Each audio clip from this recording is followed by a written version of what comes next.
तो जो ये प्रेस कॉन्फ्रेंस थी जो ट्रम्प की, जो लेटेस्ट प्रेस कॉन्फ्रेंस थी जो अभी हुई, और जिसमें उन्होंने क्लेम किया कि बहुत बड़ा ऑपरेशन अमेरिका ने किया, वो सबसे बड़ा फेलियर निकला।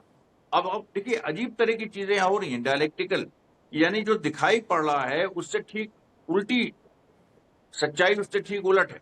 और वो सच्चाई ऐसी है कि जो छुप नहीं पा रही, कि ट्रंप ने बखान दिया बड़ा, लेकिन सच्चाई ये है कि अमेरिका फेल हो गया इस्फहान में यूरेनियम उठाने के लिए। और वहां पर अमेरिकन मिलिट्री ने भी ये कह दिया कि देखिए यहां अगर हम स्पेशल कमांडो ऑपरेशन करते भी हैं, एक फेल हो गया है, दूसरा भी हम करते हैं, तीसरा भी करते हैं, तो वो भी फेल होगा। ईरान में लोग चौकस हैं, उनकी सारी जो विंग्स हैं, IRGC, bases, people's militia, police commando units, सब कोऑर्डिनेटेड हैं, और वो हमको इस तरह से नहीं होने देंगे जब तक कोई लार्ज स्केल इन्वेजन नहीं होता, यानी एक 3 से 4 लाख अमेरिकन सोल्जर्स नहीं उतरते, तब तक हम स्पेशल ऑपरेशंस के माध्यम से ईरान के यूरेनियम को नहीं छू सकते हैं। या हम ये सोचे कि हम खरग आइलैंड पे कब्जा कर लेंगे, या हम ये सोचे किसी लीडर को मदुरो की तरह उठा लेंगे, ये सब संभव नहीं है।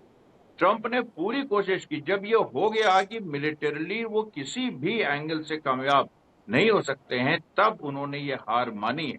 तब फिर जो पाकिस्तान को जो बीच में रखा था, उसके बाद पाकिस्तान से भी जो बात हो रही थी, कल एक खबर आई कि ईरान ने नेगोशिएशंस तोड़ दिए, और वो ईरान की प्रेशर टैक्टिक्स थी। वो ईरान की प्रेशर टैक्टिक्स थी कि हम नेगोशिएशन तोड़ रहे हैं, हमें बात नहीं करनी है, तो हमारे पॉइंट्स मानो, वरना ये बातचीत खत्म है, और ट्रंप जो भी करना चाहते हैं करके देख लें, हम उसका जवाब देंगे। जब ये पूरी बात आ गई और जीसीसी कंट्रीज भी परेशान हो गई कि ईरान का जो जवाब आएगा बहुत ही खतरनाक होगा, और इसलिए वो भी, उनका भी प्रेशर पड़ गया, तो अल्टीमेटली ट्रंप को मानना पड़ा। ये ट्रंप की बहुत बड़ी हार है। उन्होंने यहां तक मान लिया कि जो स्ट्रेट ऑफ हुर्मुज है, उसमें उन्होंने, जो ट्रंप का स्टेटमेंट आया है कि उस ये कौन कंट्रोल करेगा, इस पे बातचीत होगी, इसका मतलब ही, और चाइना ये पहले स्टेटमेंट दे चुका है कि स्ट्रेट ऑफ हुर्मुज में ईरान को अलग नहीं किया जा सकता। यानी 28 फरवरी के पहले की जो स्थिति स्ट्रेट ऑफ हुर्मुज की थी, कि वो एक इंटरनेशनल वाटरवे था, वो स्थिति बरकरार नहीं रह सकती है। इस नई परिस्थिति में ईरान के साथ कौन और फोर्सेज होंगी, चाइना होगा, रशिया होगा, अमेरिका भी कोशिश करेगा आने की, लेकिन उसको आने नहीं दिया जाएगा। ये सारी बातें ट्रंप ने मान ली। सोचिए कि मतलब इससे बड़ा सरेंडर दुनिया में आज तक किसी का नहीं हुआ है। अब ये दुनिया दूसरी है, 21st सेंचुरी है, इसलिए कोई ऐसी सेना लेके ट्रंप आ रहे थे और वो घुटनों पे आ गए सरेंडर के लिए, तो वो नहीं, वो आपको नहीं देखने को मिलेगा। लेकिन इस समय ट्रंप उसी स्थिति में, अगर ये 200 साल पहले की बात होती या 100 साल पहले, तो ऐसे ही होता।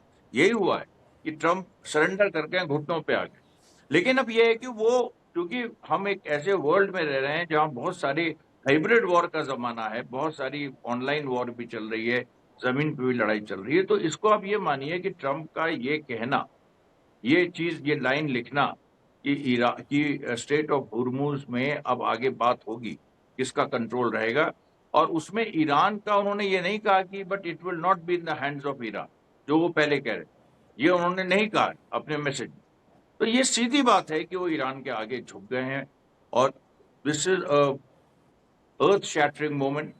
इसमें देखिए न्यू वर्ल्ड ऑर्डर की जो बात आ रही है, वो कहाँ बात वर्ल्ड वॉर से शुरू हुई थी और कहाँ न्यू वर्ल्ड ऑर्डर की बात आ गई है। उस न्यू वर्ल्ड ऑर्डर में 2 दिन से मैं इस बात को कह रहा हूं कि चाइना, रशिया, ईरान मिल के अब डॉलर को सीधे चैलेंज करेंगे, और वो ये कहेंगे कि स्टेट ऑफ हुर्मुज पे न केवल ईरान, चाइना, रशिया का कंट्रोल होगा, बल्कि जो वहां से जहाज गुजरेंगे वो डॉलर में पेमेंट नहीं लेंगे। जो तेल जा रहा है वो डॉलर में ही पेमेंट हो, ये जरूरी नहीं है। बातचीत होगी 2 हफ्ते, और उसमें यौन और रूबल और रुपी भी, जो प्यूटिन का एक फ्रेमवर्क था कि ब्रिक्स का, कि हम बास्केट ऑफ करेंसीज यूज करेंगे, ये चीजें वहां पहुंच गई। किसी ने उम्मीद नहीं की थी कि इतनी जी जल्दी वहां बिल्कुल, पहुंच जाएंगी, बहुत महत्वपूर्ण क्योंकि बात ये है। था कि वो तो डिप्लोमेटिक जी बात है, लंबी बात है।